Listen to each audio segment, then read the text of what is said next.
นี้เราจะได้ศึกษาถึงการทำงานของ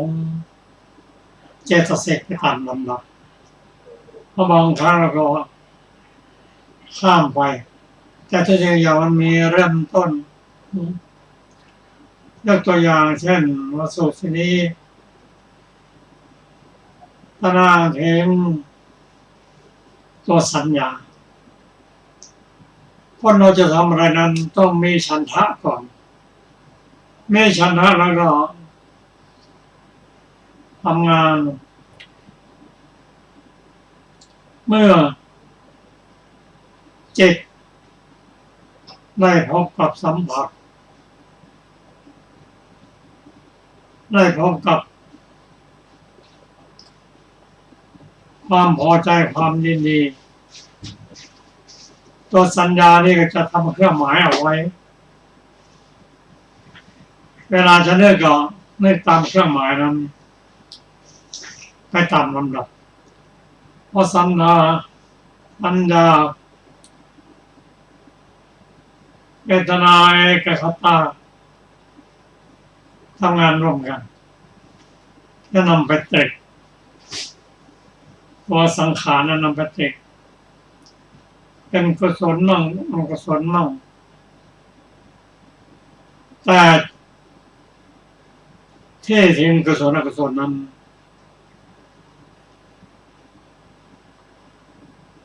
ตัวสติโยนิโสมนสิการะกันกรองก่อนออกมาในรูปกุศลอกุศลแล้วก็มีการบันทึกไว้ด้วยชาวนะ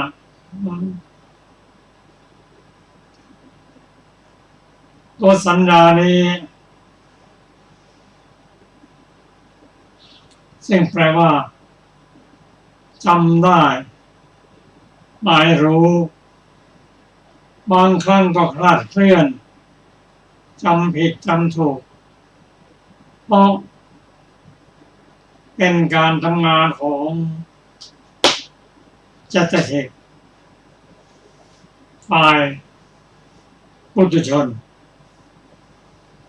ทำถูกบ้างผิดบ้าง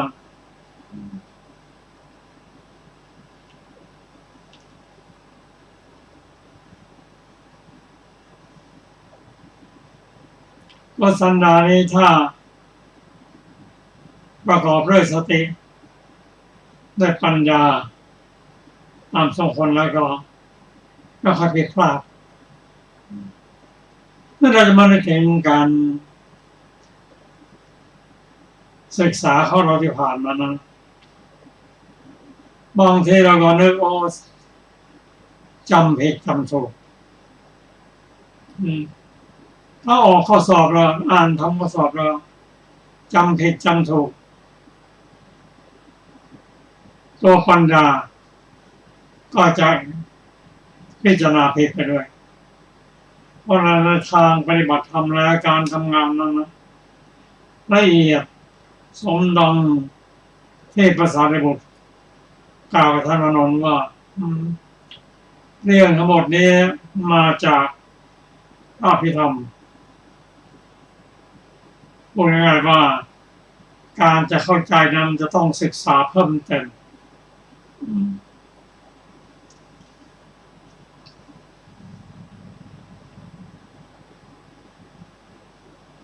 เพราะสัญญานั้นจะว่าไปนะก็ถ้าเป็นผู้หนึ่งที่มีความรู้ซึ่งนักวิสุทธิมรรคกล่าวว่าสัญญาเจตสิกก็รู้ในระดับหนึ่งในด้านจำได้ไม่รู้จิตก็มีความรู้ระดับหนึ่ง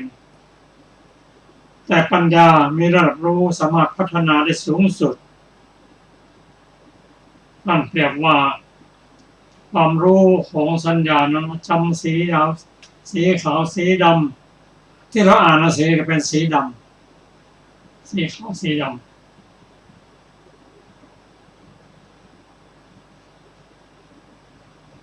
ตั้งเปรียบอย่างหนึ่งว่าเหมือนกับ นำเหรียญกับสาบมาวางตรงหน้าไว้แล้วให้สัญญาจิตกับปัญญาพิจารณาความลึกซึ้งจะแตกต่างกันตัวสัญญารู้โอ้นี่เป็นเหรียญมันเป็นเหรียญ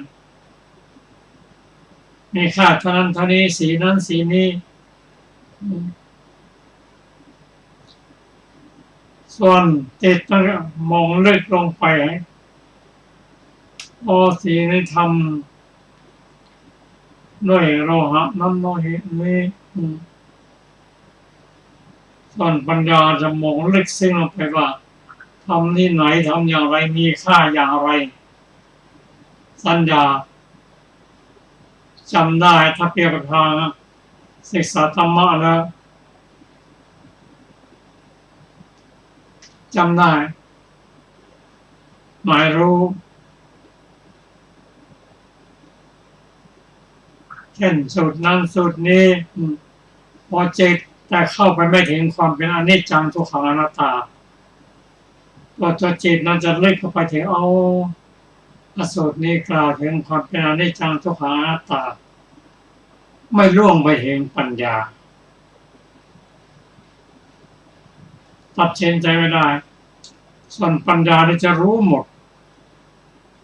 รู้ของสัญญาของจิตรู้จนกระทั่งว่าจะตัดกิเลสชำระกิเลสได้อย่างไรนี่ความแตกต่างเดี๋ยวจะมาฟังพระสูตรเราจะมาเพิ่มเติมในทีหลังอีกทีหนึ่งขอเชิญอาจารย์สรภาค่ะสวัสดีค่ะท่านผู้ฟังที่เคารพทุกท่านในนิพพานสูตรว่าด้วยสัญญาสี่ครั้งนั้นแลท่านพระอานนท์เข้าไปหาท่านพระสารีบุตรถึงที่อยู่ได้ปราศัยกับท่านพระสารีบุตรครั้นผ่านการปราศัยพอให้ระลึกถึงกันไปแล้วนางณที่ควรส่วนข้างหนึ่งครั้นแล้วได้ถามท่านพระสารีบุตรว่าดูก่อนอาวุโสสารีบุตรอะไรหนอเป็นเหตุเป็นปัจจัยให้สัตว์บางพวกในโลกนี้ไม่ปรินิพพานในปัจจุบันท่านพระสารีบุตรตอบว่าดูก่อนอาวุโสอานนท์สัตว์ทั้งหลายในโลกนี้ไม่ทราบชัดตามความเป็นจริงว่านิหานะภาคิยสัญญาสัญญาฝ่ายเสื่อมนิทิติภาคิยสัญญาสัญญาฝ่ายดำรงอยู่นิวิเศษภาคิยสัญญาสัญญาฝ่ายวิเศษนินิเพทภาคิยสัญญาสัญญาฝ่ายชำระกิเลสดูก่อนอาวุโสอานนท์นี้แลเป็นเหตุเป็นปัจจัยให้สัตว์บางพวกในโลกนี้ไม่ปรินิพพานในปัจจุบันพระอานนท์ถามต่อไปว่าดูก่อนอาวุโสสารีบุตรก็อะไรเล่าเป็นเหตุเป็นปัจจัยให้สัตว์บางพวกในโลกนี้ปรินิพพานในปัจจุบันพระสารีบุตรตอบว่าดูก่อนอาวุโสอานนท์สัตว์ทั้งหลายในโลกนี้ย่อมทราบชัดตามความเป็นจริงว่านี้หานะภาคิยสัญญาสัญญาฝ่ายเสื่อมนะคะนี้ทิติภาคิยสัญญาสัญญาฝ่ายดำรงอยู่นี้วิเศษภาคิยสัญญาสัญญาฝ่ายวิเศษคือรู้สภาพธรรมที่แตกต่างกันนี้นิเพทภาคิยสัญญาสัญญาฝ่ายชำระกิเลสดูก่อนอาวุโสอานนท์นี้แลเป็นเหตุเป็นปัจจัยให้สัตว์บางพวกในโลกนี้ปรินิพพานในปัจจุบันจบนิพพานสูตรที่ 9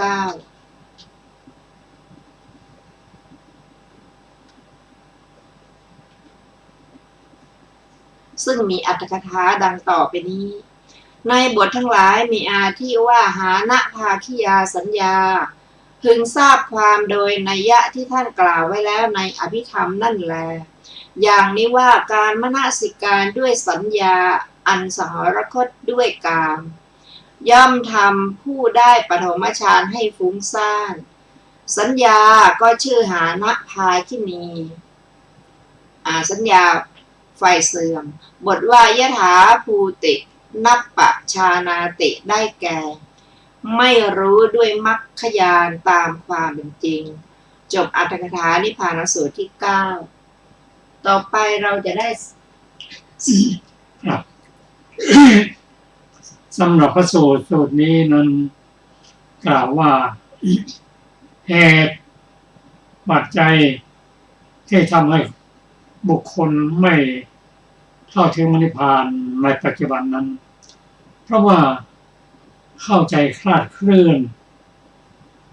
ผิดจากความเป็นจริงความเป็นจริงนั้นก็เป็นของที่มีอยู่คู่กับโลกอยู่แล้วนั่นคือในธรรมนิยามกล่าวว่าทุกสิ่งทุกอย่างเป็นไปตามหลักคืออนิจจังทุกขังอนัตตาความจริงคู่กับโลกแต่ผู้ที่ค้นคว้านั้นคือพระพุทธเจ้าได้ค้นคว้าและมาตีแผ่ให้เราศึกษาเข้าใจว่าความเป็นจริงที่เราลืมไป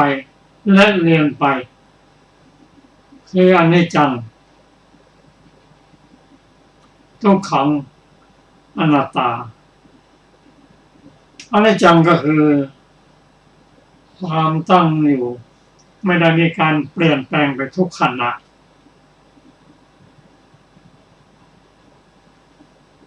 ทุกครั้งของการเปลี่ยนแปลงจะเกิดความทุกข์ขึ้นเราจะไปทำอะไรก็ไม่ได้เพราะว่าเรื่องที่เกิดขึ้นนั้นเป็นเรื่องของเหตุและปัจจัยปรุงแต่งเกิดขึ้นเป็นอนัตตาไม่ใช่ตัวไม่ใช่ตนบางทีท่านอธิบายความละเอียดไว้ว่าเห็นความไม่เที่ยงว่าเที่ยงเป็นอยู่อย่างนี้ชั่วนาตาปีไม่มีเปลี่ยนแปลงแต่ความเชื่อนี่ก็ลึกซึ้งไปตามลำดับโดยเฉพาะบุคคลผู้ได้ฌานอภิญญาผลิตชาติได้จำนวนมากเคยเห็นพรหมเกิดเกชาติแล้วก็ยังอยู่แล้วทุกสิ่งทุกอย่างเที่ยงไม่มีเปลี่ยนแปลงเป็นอนิจเป็นนิจจังเที่ยงก็นับถือมาอย่างนั้นมองเห็นอีกอย่างหนึ่งซึ่งตรงกันข้ามก็คือทุกข์เราก็มองไม่เห็นทุกข์มองอะไรก็เป็นสุขบางท่านเป็นบัณฑิตท่านเห็นเด็กคลอดออกมาแล้วบอกนั่นละทุกข์ละแต่เราก็เป็นสุขโอ้ได้ลูกเป็นสุขสมความปรารถนาไว้ตั้งแต่สมัยโบราณไม่มีลูกก็อยากเป็นลูกไปบนบานศาลกล่าวที่จะไปได้มาแล้วก็เป็นสุขใจมองเห็นทุกข์เป็นความสุขมองเห็นต่างๆที่ประกอบด้วยปัจจัยต่างๆนั้นเป็นตัวเป็นตนอย่างของเรานะเป็นตัวตนของเราแต่จริงๆแล้วในการศึกษานั้นต้องมองเห็นภาพตัวความจริงว่าไม่ใช่ตัวไม่ใช่ตนประกอบด้วยเหตุด้วยปัจจัยอาศัยกันปรุงแต่งเกิดขึ้นเพราะตัณหาอุปทานกรรมเป็นตัวปรุงแต่งขึ้นแล้วก็มองเห็นเป็นตัวเป็นตน เอาจริงๆแล้วตัวตนอยู่ที่ไหน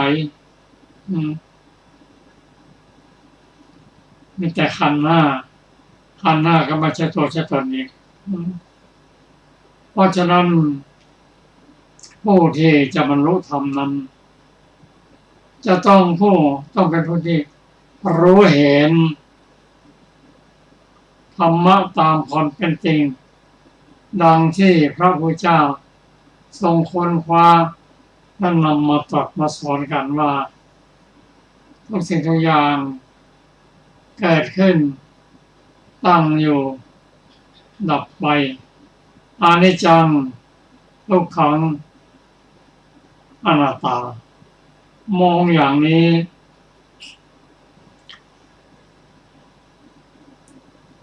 เป็นการรับบัญญัติเข้าหาปรมัตถธรรมจึงจะ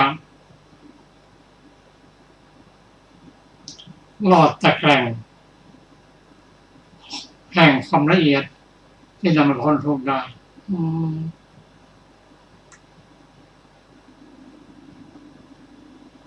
เพราะว่าแม้จะเป็นขันธ์ห้านั้นก็มีความเสื่อมไปธรรมดาเป็นทุกข์เมื่อมีความเสื่อมไปธรรมดาเป็นทุกข์เป็นอนัตตาแล้วมีความเห็นเหตุถูกต้องนี้จึงจะศึกษาได้วิปัสสนาได้ละบัญญัติซะก่อนเข้าหาปรมัตถ์เข้าหาความจริงอันประเสริฐนี้ก็เป็นเรื่องที่บุคคลผู้ยังไม่ได้ศึกษาก็ต้องศึกษาพระธรรมคำสอนของพระพุทธเจ้าและมีในพุทธศาสนาเท่านั้นอนิจจังทุกขังอนัตตาเป็นความไม่เที่ยงเป็นทุกข์เป็นอนัตตารายละเอียดมีในพระสูตรเล่ม35หน้า430และเพิ่มเติมได้จากการศึกษาพิธรรมก็ทำให้เราเข้าใจได้อันนี้เป็นปริยัติเพื่อจะเข้าไปหาบัญญัติเพื่อจะได้ศึกษาเข้าถึงปรมัตถธรรม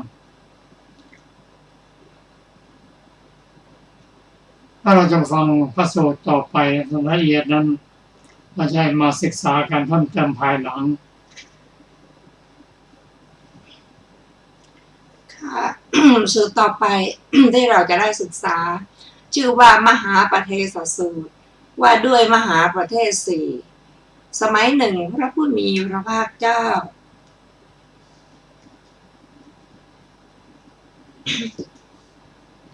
ประทับอยู่ณอานันทเจดีย์ใกล้โภคนครณที่นั้นแล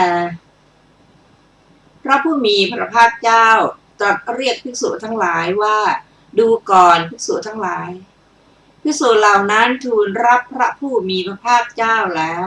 พระผู้มีพระภาคเจ้าได้ตรัสว่าดูก่อนภิกษุทั้งหลายเราจักแสดงมหาประเทศสี่นี้แด่เธอทั้งหลายจงฟังจงใส่ใจให้ดีเราจักกล่าวภิกษุเหล่านั้นทูลรับพระผู้มีพระภาคเจ้าแล้วพระผู้มีพระภาคเจ้าได้ตรัสว่าดูก่อนภิกษุทั้งหลายก็มหาประเทศสี่เป็นไฉนภิกษุในธรรมวินัยนี้พึงกล่าวอย่างนี้ว่าดูก่อนอาวุโสข้อนี้ข้าพเจ้าได้สดับมาได้รับมาเฉพาะพระผู้มีพระภาคเจ้าว่านี้เป็นธรรมนี้เป็นวินัย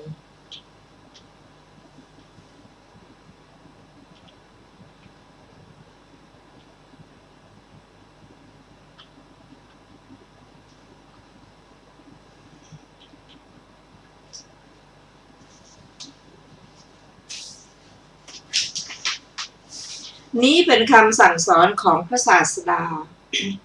ดูก่อนภิกษุทั้งหลาย เธอทั้งหลายไม่พึงยินดีไม่พึงคัดค้านคำกล่าวของภิกษุนั้นครั้นแล้วพึงเรียนบทและพยัญชนะเหล่านั้นให้ดีและพึงเทียบเคียงในพระสูตรพึงสอบสวนในพระวินัยถ้าเมื่อเทียบเคียงในพระสูตรสอบสวนในพระวินัยบทและพยัญชนะเหล่านั้นเทียบเคียงกันไม่ได้ในพระสูตรสอบสวนกันไม่ได้ในพระวินัยในข้อนี้พึงลงสันนิษฐานได้ว่า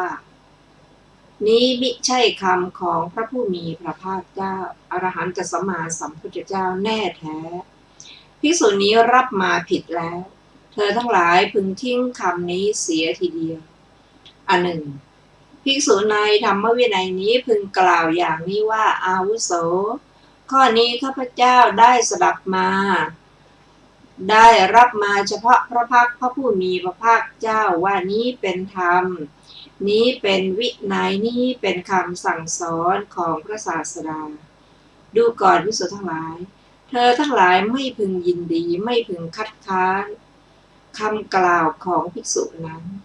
ครั้นแล้วพึงเรียนบทและพยัญชนะเหล่านั้นให้ดีแล้วเทียบเคียงในพระสูตรสอบสวนในพระวินัย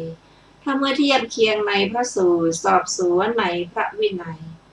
บทและพยัญชนะเหล่านั้นเทียบเคียงกันได้ในพระสูตรสอบสวนกันได้ในพระวินัยในข้อนี้พึงลงสันนิษฐานได้ว่านี้เป็นคำของพระผู้มีพระภาคอรหันตสัมมาสัมพุทธเจ้าแน่แท้และภิกษุนี้รับมาดีแล้วดูก่อนภิกษุทั้งหลายนี้เป็นมหาประเทศข้อที่หนึ่งเธอทั้งหลายพึงทรงจำไว้อันหนึ่งภิกษุในธรรมวินัยนี้พึงกล่าวอย่างนี้ว่าสงฆ์อยู่ในอาวาสชื่อโน้นพร้อมทั้งพระเถระพร้อมทั้งท่านที่เป็นประธานข้าพเจ้าได้สดับมาได้รับมาเฉพาะหน้าสงฆ์นั้นว่านี้เป็นธรรมนี้เป็นวินัยนี้เป็นคำสั่งสอนของพระศาสดาดูก่อนภิกษุทั้งหลายเธอทั้งหลายไม่พึงยินดีไม่พึงคัดค้านคำกล่าวของภิกษุนั้นครั้นแล้วพึงเรียนบทและพยัญชนะเหล่านั้นให้ดีแล้วเทียบเคียงในพระสูตรสอบสวนในพระวินัย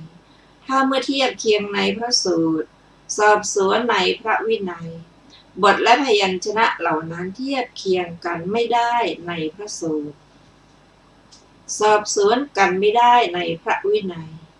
ในข้อนี้พึงลงสันนิษฐานได้ว่า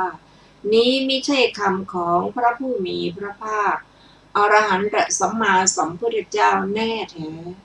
และสงฆ์นั้นรับผิดมาแล้วเอาค่ะสงฆ์นั้นรับมาผิดแล้วเธอทั้งหลายพึงทิ้งคำนี้เสียทีเดียวอันหนึ่ง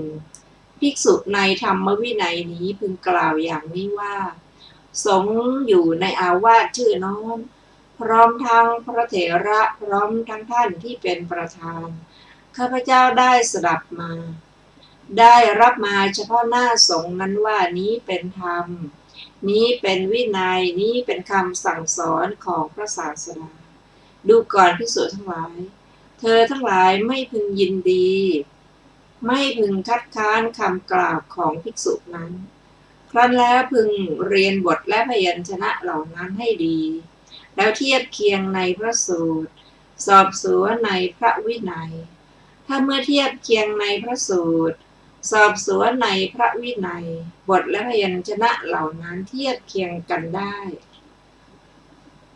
ในพระสูตรสอบสวนกันได้ในพระวินัยข้อนี้พึงลงสันนิษฐานได้ว่านี้เป็นคำของพระผู้มีพระภาคอรหันตสัมมาสัมพุทธเจ้าแน่แท้และสงฆ์นั้นรับมาดีแล้วดูก่อนภิกษุทั้งหลายนี่เป็นมหาประเทศข้อที่สองเธอทั้งหลายพึงทรงจำไว้อันหนึ่งภิกษุในธรรมวินัยนี้พึงกล่าวอย่างนี้ว่าภิกษุผู้เป็นพระเถระมากด้วยกันอยู่ในอาวาสชื่อโน้นเป็นพหูสูตรชำนาญในนิกายทรงธรรมทรงวินัย ทรงมาติกาข้าพเจ้าได้สดับมา รับมาเฉพาะหน้าพระเถระเหล่านั้นข้าพเจ้าได้สดับมา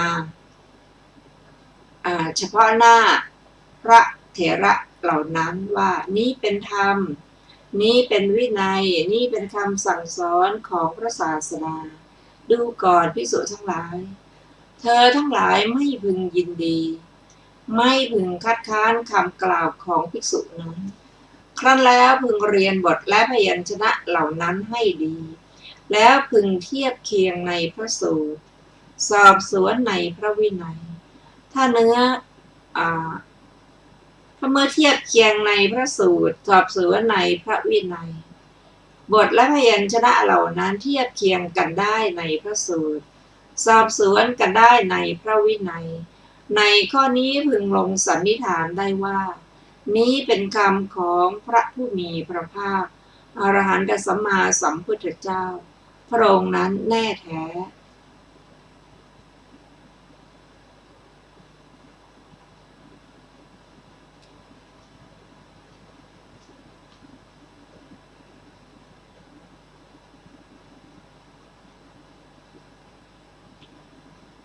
อันหนึ่ง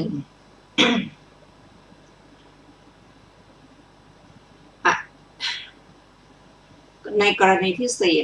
อันหนึ่งภิกษุในธรรมวินัยนี้พึงกล่าวอย่างนี้ว่าภิกษุเป็นผู้เป็นเถระรูปหนึ่งอยู่ในอาวาสชื่อโน้นเป็นพหูสูตรชำนาญในนิกายทรงธรรมทรงวินัยทรงมาติกา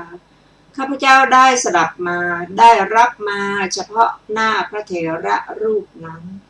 ข้าพเจ้าได้สดับมาได้รับมาเฉพาะหน้าพระเถระรูปนั้นว่านี้เป็นธรรมนี้เป็นวินัยนี้เป็นคำสั่งสอนของพระศาสดาดูก่อนภิกษุทั้งหลายเธอทั้งหลายไม่พึงยินดีไม่พึงคัดค้านคำกล่าวของภิกษุนั้นครั้นแล้วพึงเรียนบทและพยัญชนะเหล่านั้นให้ดีแล้วพึงเทียบเคียงในพระสูตรสอบสวนในพระวินัยถ้าเมื่อเทียบเคียงในพระสูตรสอบสวนในพระวินัยบทและพยัญชนะเหล่านั้นเทียบเคียงกันได้ในพระสูตรสอบสวนกันได้ในพระวินัยข้อนี้พึงลงสันนิษฐานได้ว่านี้เป็นคำของพระผู้มีพระภาคเจ้าอรหันตสัมมาสัมพุทธเจ้าพระองค์นั้นแน่แท้และพระเถระรูปนั้นรับมาดีแล้วดูก่อนภิกษุทั้งหลายนี้เป็นมหาปฏิสักข้อที่สี่เธอทั้งหลายพึงทรงจำไว้ดูก่อนภิกษุทั้งหลายมหาประเทศสี่นี้แลจบมหาปเทศสูตรที่10และจบสันเจตนิยวรรคที่3ซึ่งมีอัตถกถาของมหาปเทศสูตรดังต่อไปนี้บทว่าโภคะนัคเรวิหารติได้แก่ในปรินิพพานสมัยพระผู้มีพระภาคเจ้าเสด็จจาริกไปนครนั้นแล้วประทับอยู่บทว่าอานันทเจติเย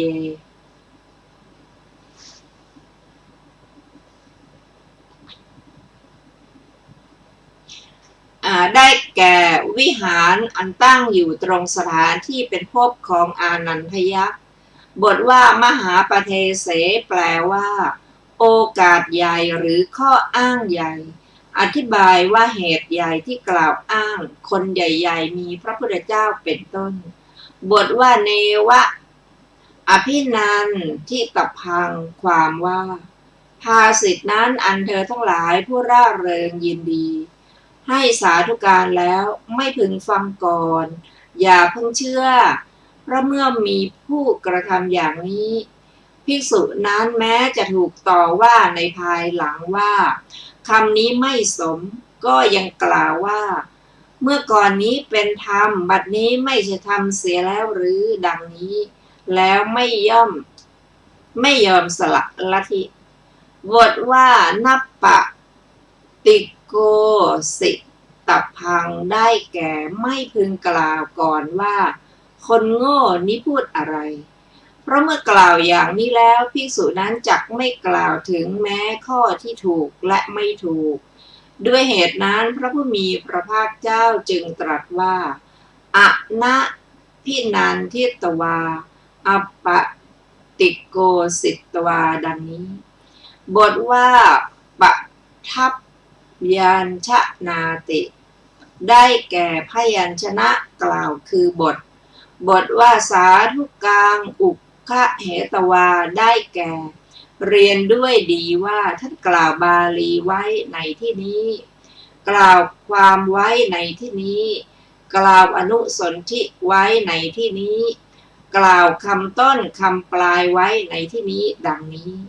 บทว่าสุตเตโอตาเรตัพพานิได้แก่พึงเทียบเคียงกันใน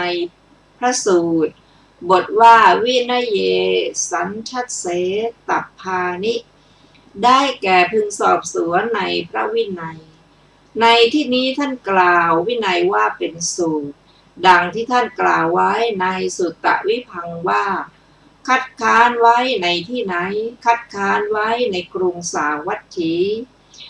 คันธกะท่านเรียกว่าวินัยดังที่ท่านกล่าวไว้ว่าโกสัมพิยังวินยาติสาเรดังนี้ไม่ยึดถือเอาแม้วินัยปิฎกอย่างนี้แต่ถือเอาวินัยปิฎกอย่างนี้ว่าปุพาโตวิพังเป็นพระสูตรขันธกะและปริวารเป็นพระวินัยดังนี้อีกอย่างหนึ่งถือเอาปิฎกสองอย่างนี้คือสุตตันตปิฎกเป็นพระสูตรวินัยปิฎกเป็นพระวินัย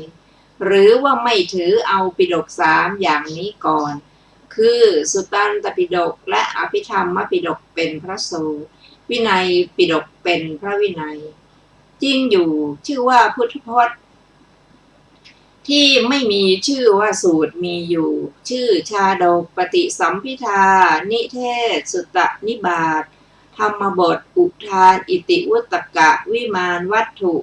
เปตวัตถุเถรคาถาเถรีคาถาอัปทานแต่พระสุทินนเถระคัดค้านพุทธพจน์นั้นทั้งหมดว่าพุทธพจน์ที่ไม่มีชื่อว่าสูตรนั้นไม่มีดังนี้และกล่าวว่าปิฎกสามเป็นพระสูตรแต่วินัยเป็นการณะเมื่อจะแสดงถึงการณะต่อจากนั้นจึงกล่าวสูตรนี้ว่าดูก่อนโคตมีท่านพึงรู้ธรรมเหล่าใดธรรมเหล่านี้ย่อมเป็นไปเพื่อประกอบด้วยราคะไม่เป็นไปเพื่อปราศจากราคะย่อมเป็นไปเพื่อสังโยชน์ไม่เป็นไปเพื่อปราศจากสังโยชน์ย่อมเป็นไปเพื่อความยึดมั่นไม่เป็นไปเพื่อความไม่ยึดมั่น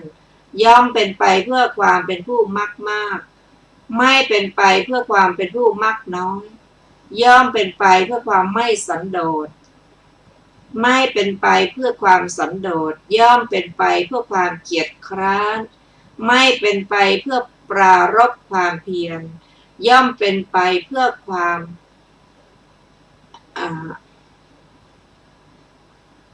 คลุกคลีไม่เป็นไปเพื่อความวิเวกย่อมเป็นไปเพื่อความสะสมไม่เป็นไปเพื่อความไม่สะสมดูก่อนโคตมีท่านพึงรู้โดยส่วนเดียวว่านี้ไม่ใช่ธรรม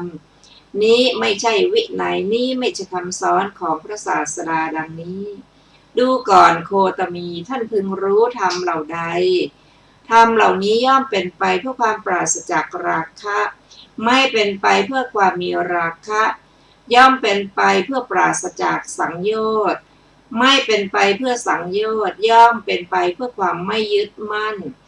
ไม่เป็นไปเพื่อความยึดมั่นย่อมเป็นไปเพื่อความมักน้อยไม่เป็นไปเพื่อความมักมากย่อมเป็นไปเพื่อความสันโดษไม่เป็นไปเพื่อความไม่สันโดษย่อมเป็นไปเพื่อความปรารภความเพียรไม่เป็นไปเพื่อความเกียจคร้านย่อมเป็นไปเพื่อความวิเวกไม่เป็น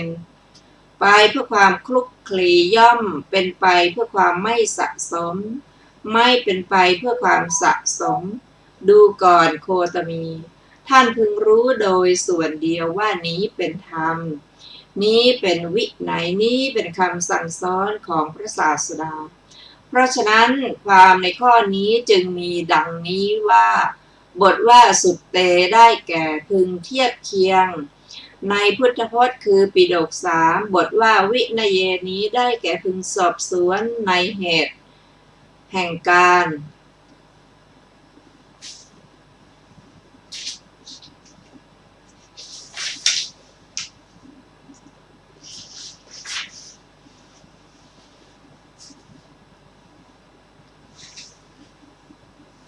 กำจัดกิเลสมีราคะ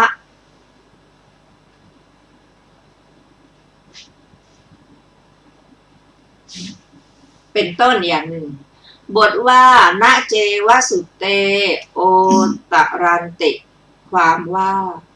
บทพยัญชนะทั้งหลายไม่มา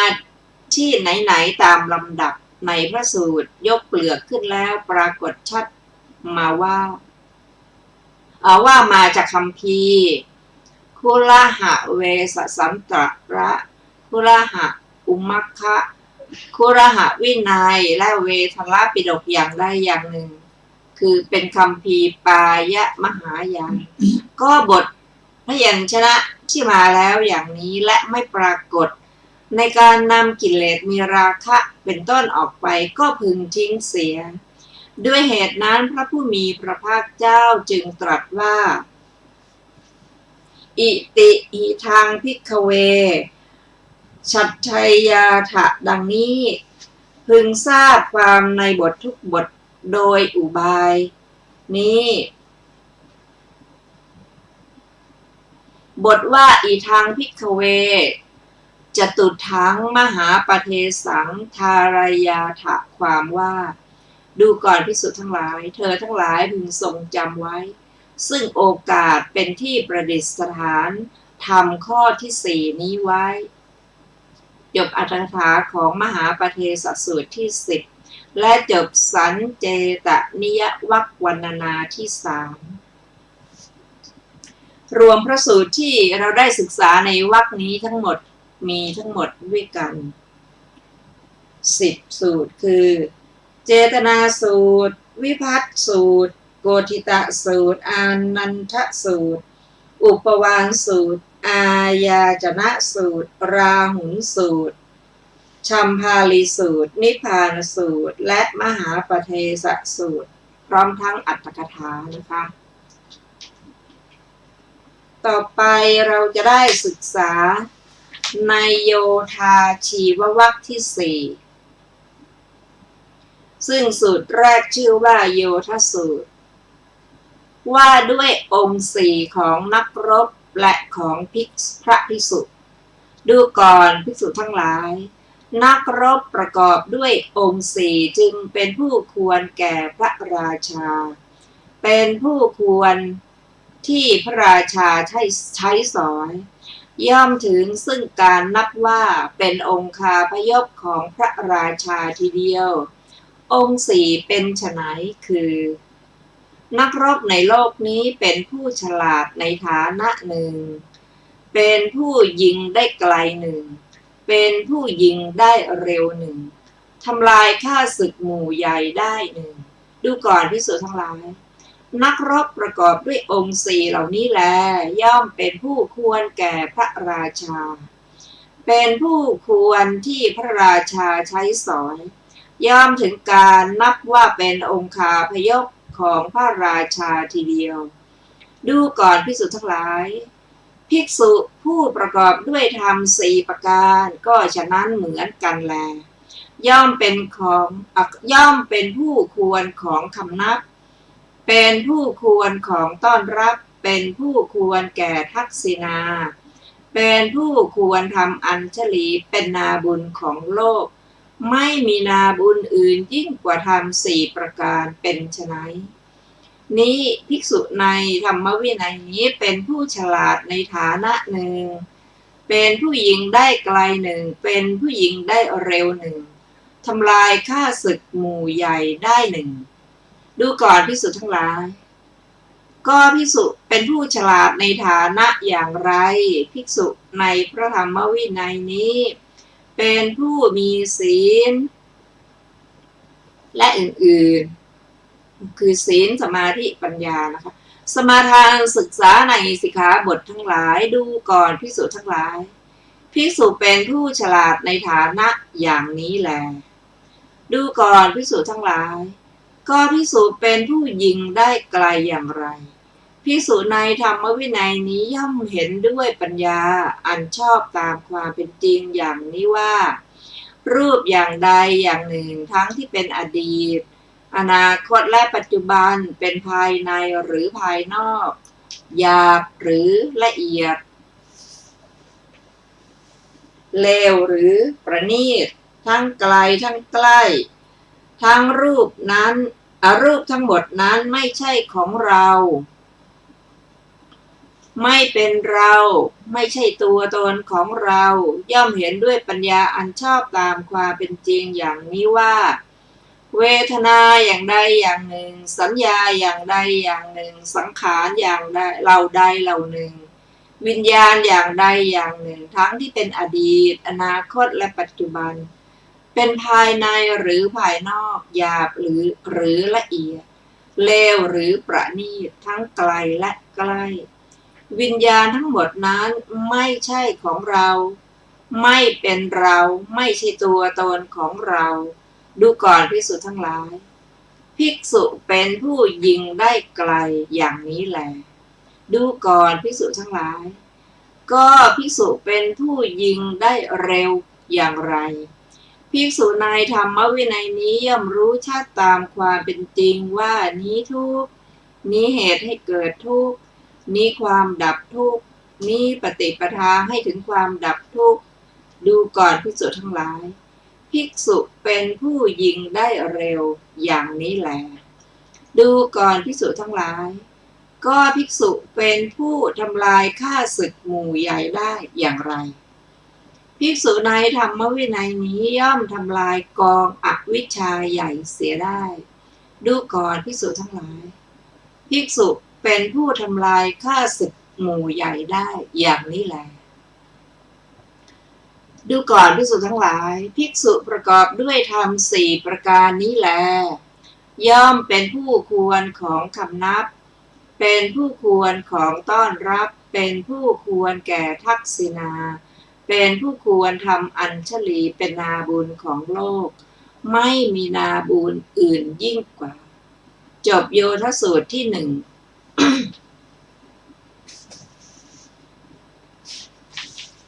ซึ่งนี้อัตถกถาดังต่อไปนี้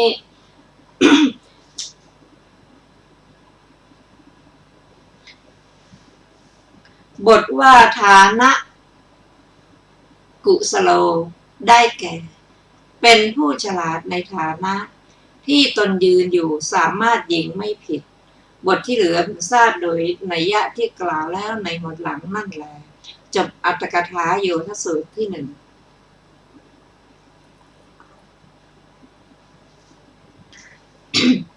สูตรต่อไปชื่อว่าปาติโภคสูตร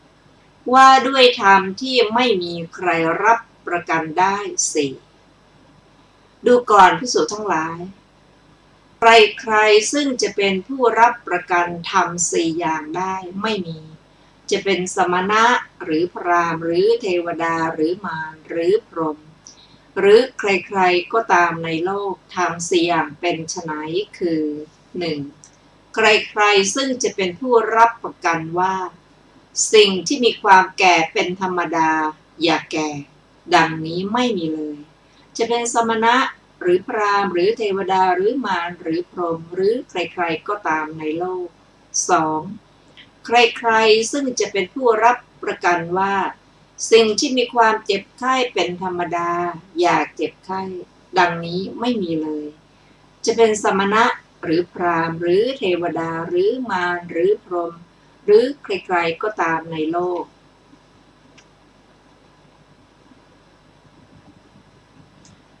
3. ใครๆซึ่งจะเป็นผู้รับประกันว่าสิ่งที่มีความตายเป็นธรรมดาอย่าตายดังนี้ไม่มีเลยจะเป็นสมณะหรือพราหมณ์หรือเทวดาหรือมารหรือพรหมหรือใครๆก็ตามในโลก 4.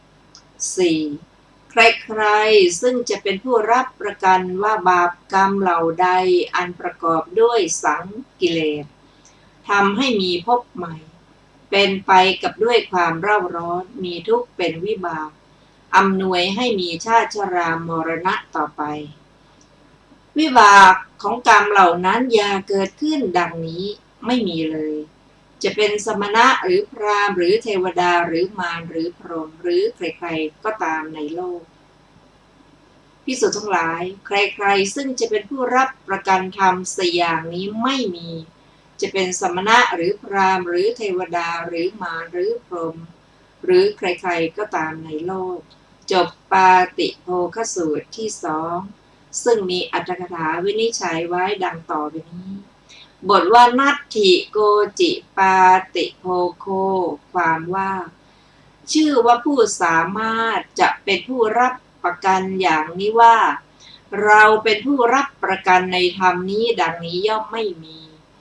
บทว่าชราธรรมังได้แก่ภาวะที่มีความแก่ในบททั้งหมดก็ในย่านี้เหมือนกันจบอรรถกถาของปาติโภคสูตรที่สอง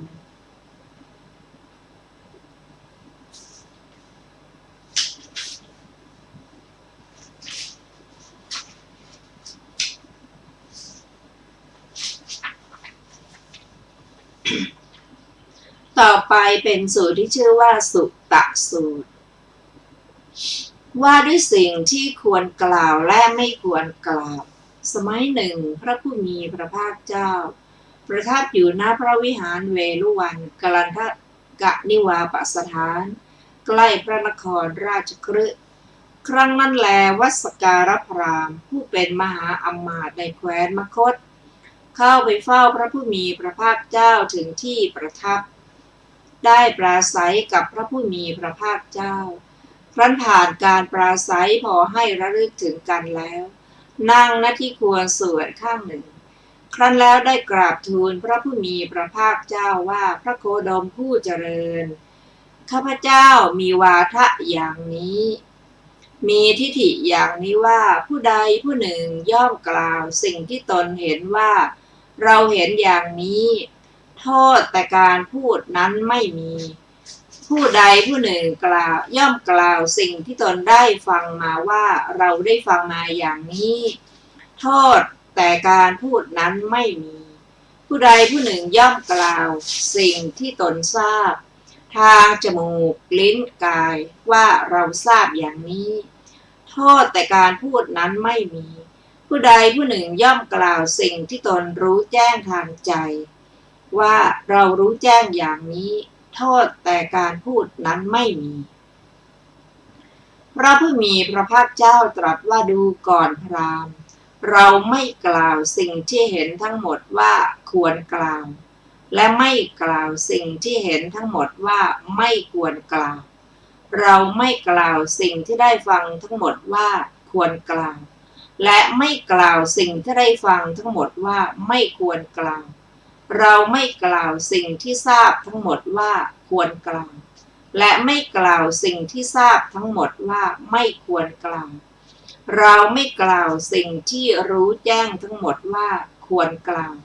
และไม่กล่าวสิ่งที่รู้แจ้งทั้งหมดว่าไม่ควรกล่าวดูก่อนพราหมณ์แท้จริงเมื่อบุคคลกล่าวสิ่งที่ได้เห็นอันใดทำให้อกุศลเจริญขึ้นกุศลธรรมเสื่อมไปเรากล่าวสิ่งที่ได้เห็นปานนั้นว่าไม่ควรกล่าวแต่เมื่อบุคคล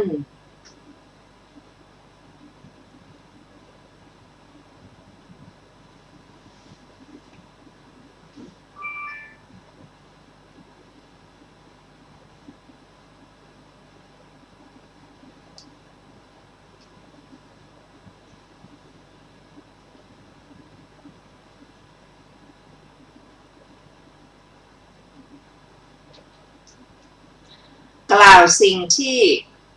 ได้เห็นอันใดทำให้อกุศลธรรมเสื่อมไปกุศลธรรมเจริญขึ้นเรากล่าวสิ่งที่ได้เห็นปานนั้นว่าควรกล่าวดูก่อนพราหมณ์เมื่อบุคคลกล่าวสิ่งที่ได้ฟังมาอันใดสิ่งที่ได้ทราบอันใดสิ่งที่รู้แจ้งมาอันใดทำให้อกุศลธรรมเจริญขึ้น กุศลธรรมเสื่อมไปเรากล่าวสิ่งที่ได้ฟังมาเห็นปานนั้นสิ่งที่ได้ทราบมาเห็นปานนั้นสิ่งที่รู้แจ้งเห็นปานนั้นว่าไม่ควรกล่าวแต่เมื่อบุคคลกล่าวสิ่งที่ได้ฟังมาอันใดสิ่งที่ได้ทราบมาอันใดสิ่งที่รู้แจ้งอันใดทำให้อกุศลธรรมเสื่อมไปกุศลธรรมเจริญขึ้นเรากล่าวสิ่งที่ได้ฟังมาเห็นปานนั้นสิ่งที่ได้ทราบมาเห็นปานนั้นสิ่งที่รู้แจ้งเห็นปานนั้นว่าควรกล่าวครั้งนั้นแล้ววัสการพราหมณ์มหาอมาตย์ในแคว้นมคธชื่นชมอนุโมทนาภาสิทธิ์ของพระผู้มีพระภาคเจ้าลุกจากอาสนะแล้วหลีกไปจบสุตตะสูตรที่3ซึ่งมีอัตถกถาวินิจฉัยไว้ดังต่อไปนี้บทว่านัตถิตโตโทโสความว่าชื่อว่าโทษในการพูดนั้นไม่ผิดไม่มีนะคะจบอัตถกถาสุตตสูตรที่3ท่านผู้ฟังที่เคารพค่ะวันนี้รายการศึกษาธรรมนำสุขก็ได้หมดเวลาลงแล้วขอบพระคุณทุกท่านที่ได้ร่วมศึกษาด้วยกันเราจะมาพบกันใหม่ในวันศุกร์หน้าเวลา 14 นาฬิกาเป็นต้นไปด้วยเรื่องอภยสูตรว่าด้วยบุคคลที่กลัวและไม่กลัวตาย4จำพวกนะคะและเราจะได้ทบทวนในสูตรที่เราได้ศึกษากันมาในวันนี้ด้วยค่ะในวันนี้ขอมีความสุขสวัสดีเจริญในธรรมยิ่งๆค่ะสวัสดีค่ะ